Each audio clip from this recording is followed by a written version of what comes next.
Welcome to my channel. तो आज हम बात करेंगे कि 11 नवंबर को एमपी टेट में कैसे प्रश्न पूछे गए थे। तो उन सभी प्रश्नों का संकलन मेरे पास है जो प्रश्न आज के पेपर में पूछे गए थे। तो चलिए अपनी प्रश्नोत्तरी हम शुरू करते हैं और कल के पेपर्स भी आप मेरे चैनल पे विज़िट कर सकते हैं। इसके अलावा एमपी टेट के पीवाईक्यू भी मेरे चैनल पे आप विज़िट कर सकते हैं। तो चलिए अब अपनी आज के प्रश्नोत्तरी शुरू करते हैं, कैसे प्रश्न इसमें पूछे गए थे। पहला प्रश्न है, निम्नलिखित में से कौन शिक्षा का एक महत्वपूर्ण पहलू नहीं है? शिक्षक, शिक्षार्थी, विषय सामग्री या फिर माता पिता।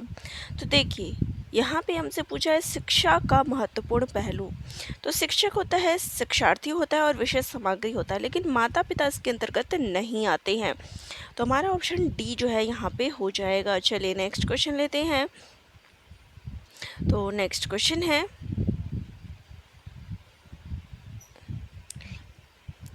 सीखने को व्यक्तिगत और डैश कारकों की अंतःक्रिया के रूप में परिभाषित किया जा सकता है? मनोवैज्ञानिक, शारीरिक, पर्यावरण या फिर मुद्रा। तो यहाँ पर इसका राइट आंसर हो जाएगा ऑप्शन नंबर सी, पर्यावरण। चलिए नेक्स्ट क्वेश्चन लेते हैं। एक छात्र जो शिक्षक एवं सहपाठियों से तर्क वितर्क करता रहता है वह होता है समस्यात्मक बालक, औसत बालक, प्रतिभाशाली बालक या फिर हठी बालक। तो जो तर्क वितर्क करता है वो प्रतिभाशाली बालक के अंतर्गत आएगा। ऑप्शन नंबर सी जो है हमारा राइट आंसर हो जाएगा। चलिए नेक्स्ट क्वेश्चन है, प्रासंगिक अंतर्बोध परीक्षण व्यक्तित्व को मापने की विधि है? व्यक्तिपरक तकनीक, वस्तुनिष्ठ तकनीक, प्रक्षेपीय तकनीक या फिर प्रयोगात्मक तकनीक। तो राइट आंसर हो जाएगा यहाँ पे ऑप्शन नंबर सी, प्रक्षेपीय तकनीक। ठीक है, चलिए नेक्स्ट क्वेश्चन लेते हैं। भाषा विकास का सिद्धांत नहीं है? अनुबंध का सिद्धांत, अनुकरण का सिद्धांत, अतिरिक्त शक्ति का सिद्धांत या फिर परिपक्वता का सिद्धांत। तो राइट आंसर हो जाएगा यहाँ पे ऑप्शन नंबर सी, अतिरिक्त शक्ति का सिद्धांत। ये जो है भाषा विकास के अंतर्गत नहीं आता। देखिए अनुबंध होता है, अनुकरण होता है और परिपक्वता होता है। चलिए नेक्स्ट लेते हैं। बहुबुद्धि का सिद्धांत किसने दिया? तो बहुबुद्धि का सिद्धांत किसने दिया था? गार्डनर ने, पियाजे ने, गोलमैन ने या फिर जॉन मेघर ने। तो यहाँ इसका राइट आंसर हो जाएगा ऑप्शन नंबर एक, गार्डनर ने। ठीक है, नेक्स्ट क्वेश्चन है, शिक्षण अधिगम की सूचना प्रक्रिया किस अधिगम सिद्धांत से संबंधित है? व्यवहार, संज्ञानात्मक, भावनात्मक या फिर सामाजिकता।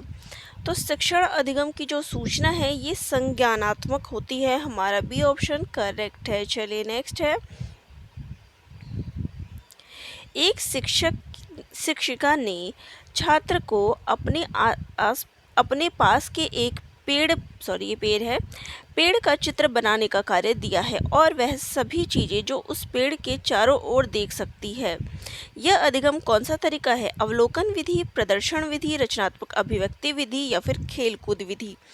तो देखिए एक कार्य दिया गया है कि पेड़ का चित्र बनाना है और उसके आसपास जो भी चीज़ है वो भी उसको बताना है कि क्या क्या चीज़ें उसने देखा। तो ये सभी चीज़ें जो है अवलोकन विधि के अंतर्गत आएगा। ए ऑप्शन जो है यहाँ पे राइट हो जाएगा।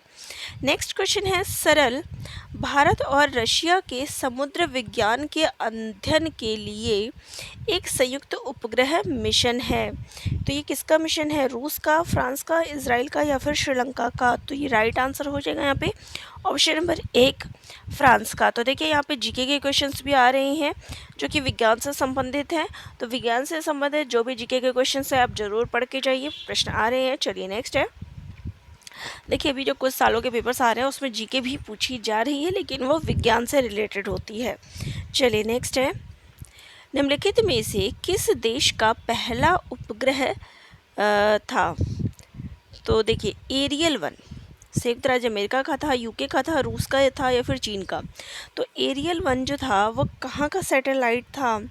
तो ये यूके का सैटेलाइट था। हमारा बी ऑप्शन राइट हो जाएगा। ठीक है, चलिए नेक्स्ट है, भारतीय पुरातत्व सर्वेक्षण ASI की स्थापना किस वर्ष की गई थी? 2000, 1984, 1869 या फिर 1861 में? तो राइट आंसर हो जाएगा यहाँ पे ऑप्शन नंबर डी, 1861 में।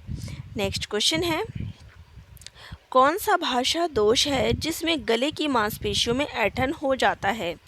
हकलाना, तुतलाना, मुखर उब्बारण या फिर अस्पष्ट उच्चारण? तो देखिए, मांसपेशियों और गले की जो मांसपेशियों में ऐंठन होता है वो हकलाने के कारण होता है, तो ऑप्शन नंबर ए जो है यहाँ पे राइट हो जाएगा। चलिए नेक्स्ट है, गोल्डन ईगल के घोंसले को कहा जाता है? तो क्या कहते हैं? कंडे का बिस्तर, गिलमोट्स, काकाश्री या फिर आयरी? तो इसको आयरी कहा जाता है, डी ऑप्शन करेक्ट हो जाएगा। चलिए नेक्स्ट है, वन घास के मैदान और मरुस्थल उदाहरण है बायोम के, मानव द्वारा निर्मित पारिस्थितिकी तंत्र के, जैव भौगोलिक क्षेत्र के या फिर कृत्रिम पारिस्थितिकी तंत्र के? तो ये सभी जो होते हैं वन, घास के मैदान, मरुस्थल, ये सभी बायोम के उदाहरण हैं। ठीक है, चलिए नेक्स्ट क्वेश्चन है, ठहरे हुए पानी से रोग हो सकता है? तो ठहरे हुए पानी से कौन सा रोग हो सकता है? पोलियो, चिकन पॉक्स, निमोनिया या फिर मलेरिया? तो पानी से क्या हो सकता है? ये गंदे पानी से मलेरिया, क्योंकि उसमें मच्छर हो जाएंगे और मच्छर से में मलेरिया हो सकता है। चलिए नेक्स्ट है, निम्नलिखित में से वर्षा का पर्यायवाची शब्द क्या है? पाहन, पाषाण, पावस या फिर प्रस्तर? अब देखिए यहाँ पे, पाहन यानी पाहुन होता है, मेहमान होता है। पाषाण यानी कि पाषाण है, पत्थर होता है। पावस यानी कि वर्षा, प्रस्तर भी पत्थर है, तो यहाँ पे हमारा सी ऑप्शन जो है करेक्ट हो जाएगा, वर्षा का पर्यायवाची। चलिए नेक्स्ट है, दी गई विभक्ति हे अरे ओ निम्नलिखित में से किस कारक की है? तो देखिए, हे अरे ये किसके अंतर्गत आता है? संबोधन, संबंध, अधिकरण या फिर संप्रदान? तो हे अरे जो है संबोधन के अंतर्गत आता है, हमारा ए ऑप्शन यहाँ पर करेक्ट हो जाएगा। चलिए नेक्स्ट है, बालक के मानसिक स्वास्थ्य को कौन सा घटक प्रभावित नहीं करता? परिवार की गरीबी, कक्षा में नींद आना, स्नेह की कमी या फिर घरेलू कलह? देखिए, परिवार में गरीबी होगी तो ये भी प्रभावित करेगी उसके मानसिक स्वास्थ्य को। कक्षा में नींद आना, स्नेह की कमी, अगर उसे प्यार की कमी मिलेगी बच्चे को तब भी उसे मानसिक उस पर असर पड़ेगा। घरेलू कलह, घर में झगड़े होंगे तब भी होगा, लेकिन कक्षा में नींद आना, इससे उसके मानसिक स्वास्थ्य पर कोई प्रभाव नहीं पड़ेगा, तो हमारा बी ऑप्शन यहाँ पर करेक्ट हो जाएगा। चलिए नेक्स्ट क्वेश्चन है, पत्र पत्रिकाएं भाषा सीखने में बड़ों के पढ़ने की वस्तु है, साधक है, बाधक है, त्रुटियों को बढ़ावा देती है? तो पत्र पत्रिकाएं जो है भाषा सीखने में क्या है? साधक है, यानी मदद करती है। ठीक है, नेक्स्ट है, शैशवावस्था में रक्तचाप होता है? तो शैशवावस्था में रक्तचाप क्या होता है? कम होता है, अधिक होता है, बहुत कम होता है या फिर बहुत अधिक होता है? तो शैशवावस्था में क्या होता है? कम होता है। चलिए नेक्स्ट है, नेक्स्ट क्वेश्चन है, वाइगोत्स्की के अनुसार सीखने को डैश से पृथक नहीं किया जा सकता, उसके सामाजिक संदर्भ से, पुनर्बलन से, व्यवहार में मापने योग्य परिवर्तन से या फिर अवबोधन प्रक्रियाओं से? सीखने को जो है उसके सामाजिक संदर्भ से, यानी समाज से व्यक्ति जुड़ा होता है तो इससे हम उसको अलग नहीं कर सकते। नेक्स्ट है, सतत व व्यापक मूल्यांकन में व्यापक शब्द का अभिप्राय है? संज्ञानात्मक, सह संज्ञानात्मक, केवल संज्ञानात्मक, केवल सह संज्ञानात्मक या फिर ना तो संज्ञानात्मक और ना ही सह संज्ञानात्मक? तो राइट आंसर है कि जो व्यापक शब्द है इसका तात्पर्य सह संज्ञानात्मक और संज्ञानात्मक दोनों होते हैं। ठीक है, चलिए नेक्स्ट है, प्राइमरी कक्षाओं में पठन शिक्षण का उद्देश्य इनमें से क्या नहीं है?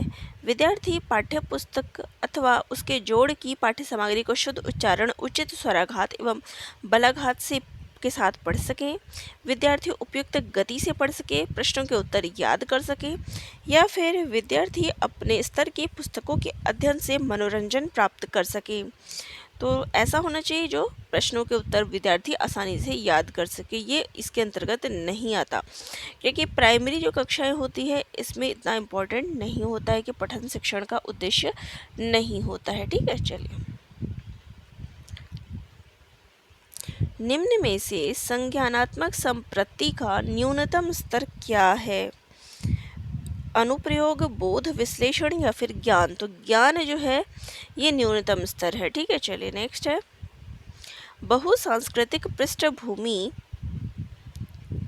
वाली कक्षा में भाषा शिक्षक को क्या करना चाहिए? मौखिक कौशलों पर बल देना चाहिए, अभिव्यक्त्यात्मक कौशल पर बल देना चाहिए, परस्पर बातचीत करने पर अधिक से अधिक अवसर देना चाहिए, या फिर बच्चों को भाषा प्रयोग के लिए ही कहना चाहिए?